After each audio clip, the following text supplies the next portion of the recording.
കേൾക്കാമോ? Hello, hello, hello.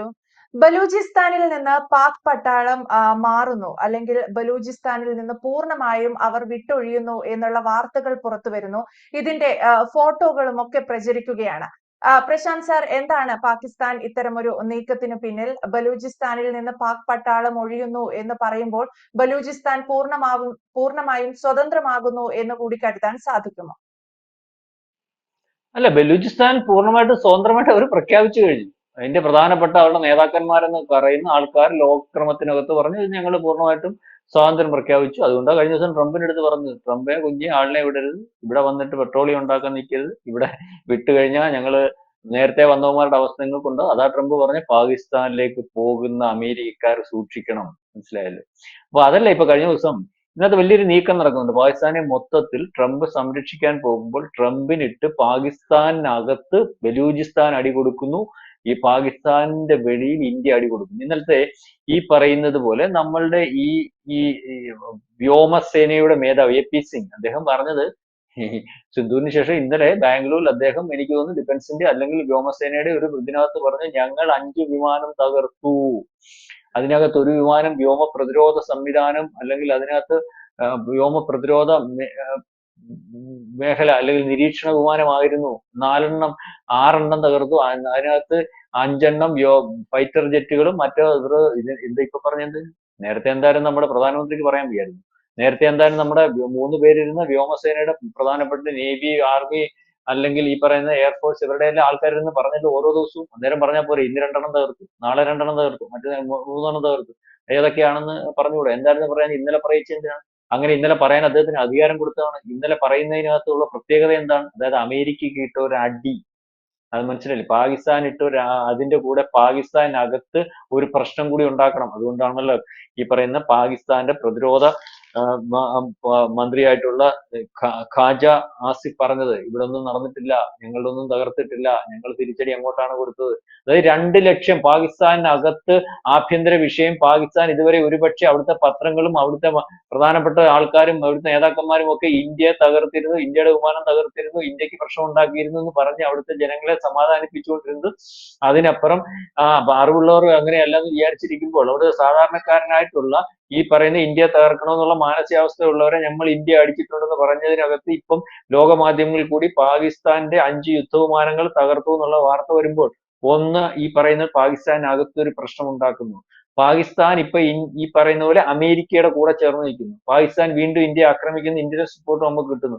ഒരുപക്ഷെ അത്തരത്തിലുള്ള ആക്രമണത്തിന് അമേരിക്കൻ പ്രസിഡന്റ് ഉൾപ്പെടെയുള്ളവർ ഒരു സഹായം അടിച്ചോ എന്ന് പറയുന്നു. അത് നമ്മുടെ എക്കണോമിക്കൽ ഗ്രോത്തിനെ ബാധിക്കുമെന്ന് അമേരിക്കയ്ക്ക് അറിയാവുന്നതുകൊണ്ട് മാത്രമായിട്ട് ആ സഹായം കിട്ടുന്നു. അതിനെ ഈ പരസ്യമായിട്ട് വെല്ലുവിളിച്ചിരിക്കുകയാണ്. അടിക്കാമെങ്കിൽ അടിയടാ, ഏതൊരു സഹായം ഉണ്ടെങ്കിലും ഞങ്ങൾ തിരിച്ചടിക്കും.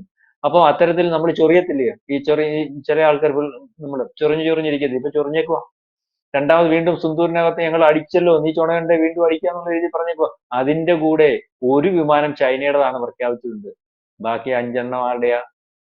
ബാക്കി 5 എണ്ണം ആരുടെയാ? 6 എണ്ണത്തിനകത്ത് ബാക്കി 5 എണ്ണം ആരുടെയാ? അല്ലെങ്കിൽ ഫൈറ്റർ വിമാനത്തിനകത്ത് ബാക്കി 1 കഴിയുമ്പോൾ ബാക്കി 4 എണ്ണം ആരുടെയാ?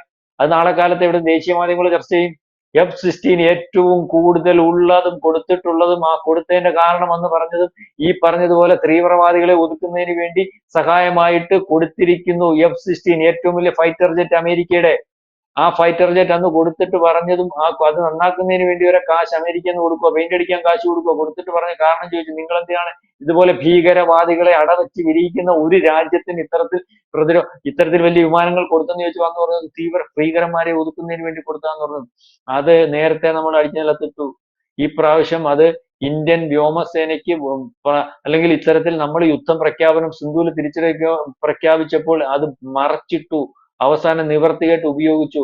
ഈ 4 വിമാനത്തിനകത്ത് 5 എണ്ണത്തിനകത്ത് 4 എണ്ണം F-16 ആണെന്നുള്ള കാര്യം നാളെ കാലത്തെ ലോക മാധ്യമങ്ങൾ ചർച്ച ചെയ്യുമ്പോൾ, ഇപ്പോൾ F-35 ഉൾപ്പെടെ ഉള്ളതിനകത്ത് കുഴപ്പങ്ങളാണ്, അല്ലെങ്കിൽ പ്രശ്നങ്ങളാണ്, കൊള്ളില്ലാത്തതാണ്, അതിന്റെ ടെക്നോളജി കൊള്ളത്തില്ല, വിമാനം കൊള്ളത്തില്ല, അതുകൊണ്ട് ആരും മേടിക്കരുത്. ഒരുപക്ഷെ ഫ്രാൻസിൽ നിന്ന് ഇന്ത്യൻ പ്രതിരോധ സംവിധാനത്തെ പരീക്ഷിക്കുന്നതിന് വേണ്ടി അമേരിക്ക പറഞ്ഞുവിട്ട F-35 എന്ന് പറയുന്ന വിമാനം, അത്തരത്തിൽ ലോകം ചർച്ച ചെയ്യുന്ന വിമാനം ഇന്ത്യൻ നമ്മൾ പിടിച്ചു വെക്കുകയും ഇന്ത്യയിൽ കിടക്കുകയും 2 ആഴ്ചക്കപ്പുറം നമ്മൾ ജാം ചെയ്ത വിമാനത്തിന്റെ കുരുക്കഴിക്കാൻ അല്ലെങ്കിൽ അത് എങ്ങനെ വേണമെന്ന് അറിയാതെ ഈ പറയുന്ന അതിന്റെ വ്യക്തർ നിന്നപ്പോൾ വീണ്ടും അവസാനം കണ്ടെത്തി കൊണ്ടുപോകുന്ന ഒരവസ്ഥ വന്നപ്പോൾ വീണ്ടും പറയാതെ പറയുന്നു, ഞങ്ങൾ സിന്ദൂരിൽ അടിച്ചിട്ടതിനകത്ത് അമേരിക്കയുടെ വിമാനങ്ങളുണ്ട്. ഞങ്ങൾ സിന്ദൂരിൽ അടിച്ചിട്ടതിനകത്ത് ഈ പറയുന്ന പോലെ ചൈനയുടെയും തുർക്കിയുടെയും ചൈനയുടെ മിസൈലുകളും വിമാനങ്ങളും ഒരുപക്ഷെ തുർക്കിയുടെ ഡ്രോണുകൾക്കും അപ്പുറം അമേരിക്കയുടെ ഫൈറ്റർ ജെറ്റുകളുണ്ട്. അതായത് ഇന്ത്യൻ പ്രതിരോധ സംവിധാനത്തിനെ മറികടക്കാൻ പ്രാപ്തമായിട്ടുള്ള അല്ലെങ്കിൽ നമ്മളുടെ മിസൈലുകൾക്ക് കീഴ്പ്പെടാതിരിക്കാൻ പ്രാപ്തമായിട്ടുള്ള പ്രതിരോധ അല്ലെങ്കിൽ വലിപ്പത്തിലുള്ള വിമാനങ്ങളൊന്നും അമേരിക്കയ്ക്ക് അകത്തില്ല. അമേരിക്ക എവിടെ പോയി? അമേരിക്കയ്ക്ക് തട്ട് കിട്ടിയോ? അമേരിക്ക ഈ പറയുന്നത് പോലെ ഇപ്പം റഷ്യയുടെ അഭാവത്തിൽ ലോകത്ത് ഏറ്റവും കൂടുതൽ ആയുധം വിൽക്കുന്നതിനും അല്ലെങ്കിൽ അവരുടെ വിമാനങ്ങൾ F-35, F-21, F-16 എന്നൊക്കെ പറയുന്ന വിമാനങ്ങൾ ലോകത്ത് ഏറ്റവും വലുതാണെന്ന് പറഞ്ഞുകൊണ്ടിരിക്കുമ്പോൾ ആ വിമാനങ്ങൾ ഒന്നും ഈ പറയുന്ന ഇന്ത്യക്കകത്ത് കയറിയാൽ ഇന്ത്യയുടെ പ്രതിരോധ സംവിധാനത്തിനൊക്കെ നിസ്സാരമായിട്ട് എയ്തിടാൻ സാധിക്കുമെന്ന് പറയുമ്പോൾ സിന്ധുവിന് ശേഷം ഡാമേജ് തട്ടാതെ ഒഴിഞ്ഞു നിന്നിരുന്ന അമേരിക്കയ്ക്ക് വളരെ കൃത്യമായിട്ട് അമേരിക്കയുടെ യുദ്ധവിമാനവും തകർത്തിരുന്നു ഇന്ത്യ എന്നുള്ള മെസ്സേജ് ലോകത്തിന് കൊടുക്കാൻ വേണ്ടി ഇപ്പൊ പ്രസ്ഥാനം വന്നത്. അതായത് ഈ പറയുന്നത് പോലെ പാകിസ്ഥാനെ സഹായിക്കാൻ നിൽക്കുമ്പോൾ ഇപ്പൊ താരിഫിന്റെ രീതിയിൽ നമ്മളെ ഉപദ്രവിക്കുമ്പോൾ ലോകക്രമത്തിൽ ഈ പറയുന്ന അമേരിക്കയ്ക്കകത്ത് താരിഫ് വിഷയം ഇന്ത്യക്കെതിരെ വന്നപ്പോൾ അതിനകത്ത് ആ പ്രശ്നത്തോടനുബന്ധിച്ച് സ്പെയിനും അല്ലെങ്കിൽ നാറ്റോ രാജ്യങ്ങളും യൂറോപ്യൻ രാജ്യങ്ങൾ പോലും F-35 ഉൾപ്പെടെയുള്ള അല്ലെങ്കിൽ പ്രതിരോധ കരാറുകളും മറ്റു രീതികളും ഒക്കെ നിർത്തിവെച്ചപ്പോൾ അല്ലെങ്കിൽ ഇന്ത്യ F-35 ഇനി മേടിക്കുന്ന കാര്യം ആലോചിക്കുന്ന തീരുമാനിച്ചപ്പോൾ ലോകക്രമത്തിൽ ഇത്തരത്തിൽ അമേരിക്കയുടെ ആയുധങ്ങൾ വേണ്ട എന്ന് അമേരിക്കയുടെ ഭാഗമായിട്ട് നിൽക്കുന്ന സാമ്പന്ന രാജ്യങ്ങൾ പോലും തീരുമാനിക്കുമ്പോൾ നമ്മൾ ഏതാണ്ട് 3.7 ട്രില്യന്റെ പ്രതിരോധ കരാർ റദ്ദ് ചെയ്തപ്പോൾ ലോകം മൊത്തവും അതിനെ അതേ രീതിയിൽ റദ്ദ് ചെയ്യുന്ന ഒരവസ്ഥയിലേക്ക് കാര്യങ്ങൾ നീങ്ങുമ്പോൾ അതിന് ആക്കം കൂട്ടുന്ന രീതിയിലേക്ക് മേടിക്കണ്ട, കൊള്ളത്തില്ല അമേരിക്കയുടെ യുദ്ധക്കോപ്പുകൾ അല്ലെങ്കിൽ യുദ്ധവിമാനങ്ങൾ എന്ന് വരുത്തുന്നതിന് വേണ്ടിയാണ് ഇപ്പോൾ നമ്മുടെ വ്യോമ പ്രതിരോധ അല്ലെങ്കിൽ വ്യോമസേനയുടെ പരമാധികാരി പറഞ്ഞത്, ഞങ്ങൾ യുദ്ധവിമാനങ്ങൾ നിലത്തിട്ടിരുന്നു, ഞങ്ങൾ ഈ പറയുന്ന പോലെ യുദ്ധത്തിനകത്ത് ഈ പറയുന്ന പാകിസ്ഥാനെ തകർത്തിരുന്നു, അതിനകത്ത് ഒന്ന് ഇതാണ്. അതുപോലെ ഈ പറയുന്ന പോലെ 4 ഈ പറയുന്ന പൈലറ്റുമാരെ കാണുന്നില്ല എന്നുള്ള രീതിയിലേക്ക് വാർത്ത വരുന്നുണ്ടല്ലോ. അത് നമ്മൾ പ്രത്യേകിച്ച് ഇന്ത്യയുടെ കയ്യിലാണെന്നുള്ള രീതിയിൽ വാർത്ത വരുന്നല്ലോ. രാജസ്ഥാനിൽ നിന്നാണ് പിടിച്ചേക്കുന്നുള്ള ഒരു വാർത്ത വരുന്നുള്ളൂ. പാകിസ്ഥാൻ പൈലറ്റുമാർ പോയിട്ടുണ്ട് എന്ന് പറയാത്തതുകൊണ്ടും ഇന്ത്യ പിടിച്ചു വെച്ചിട്ടുണ്ട് എന്ന രീതിയിലെ യുദ്ധ നിയമത്തിന് വിരുദ്ധമായതുകൊണ്ടും അത് വെളിവന്നിട്ടില്ലെന്നേ ഉള്ളൂ. ഈ പറഞ്ഞതുപോലെ ഈ യുദ്ധവിമാനങ്ങളിൽ നിന്ന് പൈലറ്റുമാർ പാരച്യൂട്ടിൽ രാജസ്ഥാനിൽ ചാടിയിട്ടുണ്ടെന്നും അല്ലെങ്കിൽ പലയിടത്തും അല്ലെങ്കിൽ അവിടെ ഇറങ്ങിയിട്ടുണ്ടെന്നും അത് ഹിന്ദ് വർത്തമാനം നമ്മൾ നമ്മുടെ യുദ്ധവിമാനം ഒരെണ്ണം തകർത്തു കഴിഞ്ഞപ്പോൾ ആ സർജിക്കൽ സ്ട്രൈക്കിനകത്ത് അന്ന് അവിടെ അല്ലേ പാരച്യൂട്ട് വീണത്, നമ്മൾ അത് അന്ന് മേടിച്ചറിയാറോ? ഈ പറയുന്നത് പോലെ കാര്യമുണ്ട്. അതും ഇതുപോലെ ഇന്ത്യ വെളിപ്പെടുത്തിയിട്ടില്ല. അല്ലെങ്കിൽ അത്തരത്തിൽ പട്ടാളക്കാരനെ യുദ്ധത്തിന് ശേഷം വെടിനിർത്തലിന് ശേഷം തിരിച്ചു കൊടുക്കേണ്ട രീതിയിലേക്ക് വരത്തില്ല. അപ്പൊ ഇന്ത്യ അത് ഹോൾഡ് ചെയ്തിട്ടുണ്ടെന്നാണ് അറിയാൻ സാധിക്കുന്നത്. അപ്പൊ എല്ലാ രീതിയിലും ഈ പറയുന്നത് പോലെ നമ്മൾക്കുള്ള തിരിച്ചടി വളരെ കൃത്യമായിട്ട് താരിഫിലൂടെ അമേരിക്ക അല്ലെങ്കിൽ ഈ പറയുന്ന പാകിസ്ഥാനെ സഹായിക്കുന്നതിൽ കൂടി അമേരിക്ക അല്ലെങ്കിൽ പാകിസ്ഥാന് ഫണ്ട് കൊടുക്കുന്നതിൽ കൂടി അമേരിക്ക നമുക്കെതിരെ നിൽക്കുമ്പോൾ അതിനെല്ലാം കൃത്യമായ തിരിച്ചടി, അതായത് അമേരിക്കയെ ഈ പറയുന്ന ലോകക്രമത്തിൽ അമേരിക്ക കഷ്ടപ്പെട്ടുകൊണ്ടിരിക്കുന്ന സമയത്ത് അല്ലെങ്കിൽ അതിനെ അതിജീവിക്കുന്നതിന് വേണ്ടി താരിഫിന്റെ രൂപത്തിലും മറ്റ് പല രൂപത്തിലും ഒക്കെ മുന്നേറുമ്പോൾ അതിനെയെല്ലാം തകർത്തുകൊണ്ട് മുന്നേറുന്ന ഒരു രീതിയിലേക്കാണ് ഇന്നലത്തെ പ്രസ്താവനയിൽ നിന്ന് മനസ്സിലാവുന്നത്. അതായത് ഈ പറയുന്ന സിന്ദൂരിൽ ഈ പറയേണ്ട കാര്യം വളരെ നേരത്തെ പറയാമായിരുന്നു. ഇപ്പൊ പറഞ്ഞതിനകത്ത് വല്ലാത്തൊരു പൊളിറ്റിക്സ് ഉണ്ട്, ജിയോ പൊളിറ്റിക്സ് ഉണ്ട്. ആ ജിയോ പൊളിറ്റിക്സ് എന്ന് പറഞ്ഞാൽ അമേരിക്ക ഒന്നുമല്ല, അമേരിക്കയുടെ യുദ്ധവിമാനവും യുദ്ധക്കോപ്പുകളും കൊള്ളത്തില്ല, അമേരിക്കയെ സിന്ദൂരിൽ ഞങ്ങൾ തകർത്തിരുന്നു എന്നുള്ളത് തന്നെയാണ് അതിന്റെ അർത്ഥം.